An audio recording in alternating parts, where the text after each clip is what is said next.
जो न खाई भोगी तो सदा रोगी, हे वाक्य आजीकडून आईकडून कायम ऐकत आलोय ना. इंद्रदेवांनी धर्तीवर उदंड पीक यावं यासाठी प्रार्थना केली होती आणि वर्षानुवर्ष ही पिकं अशीच पिकत राहावी या प्रार्थनेसाठी भोगी सण साजरा केला जातो. प्रामुख्याने या दिवसात येणाऱ्या भाज्या या भाजीसाठी घेतल्या जातात. इथे मी घेतलाय घेवडा, ओला हरभरा, गाजर, ओला पावटा, मटारचे दाणे, बटाट्याच्या फोडी आणि वांग्याचे काप आहेत. या भाजीसाठी पटकन एक वाटप करून घेऊया. मिक्सरच्या भांड्यात घ्यायचे भाजलेलं सुकं खोबरं, भाजलेले तीळ, तेलावर परतलेला टोमॅटो, अर्धा इंच आलं आणि थोडीशी कोथिंबीर. हे सगळं मिक्सरला छान असं बारीक फिरवून घ्यायचंय. आता मस्त अशी खमंग फोडणी करूया. तेलावर मोहरी घालायची. मोहरी छान तडतडली की हिंग घालायचंय. लगेच आपण करून घेतलेलं वाटप घालायचंय. मालवणी मसाला, रंगाचं तिखट, हळद घालायची आणि धणेपूड घालायची.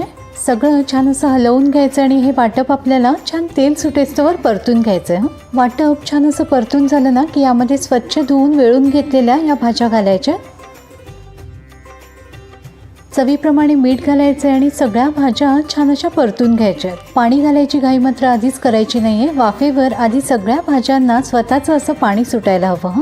आता झाकण ठेवायचंय. झाकणावर पाणी घालून मस्त अशी दणदणीत वाफ काढून घ्यायची. पुन्हा एकदा सगळी भाजी छान अशी परतून घ्यायची आणि झाकणावरचं गरम पाणी यामध्ये घालायचंय आणि आता लागेल तसं गरम पाणी घालायचं. सगळं व्यवस्थित असं हलवून घ्यायचं आणि भाजी छान 5 ते 7 मिनिटं शिजवून घ्यायची.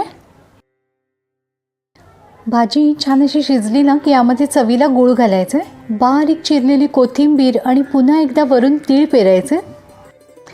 इथे आपली पारंपरिक पद्धतीने केलेली कांदा लसूण नसलेली भोगीची भाजी नैवेद्याच्या पानात वाढायला तयार आहे.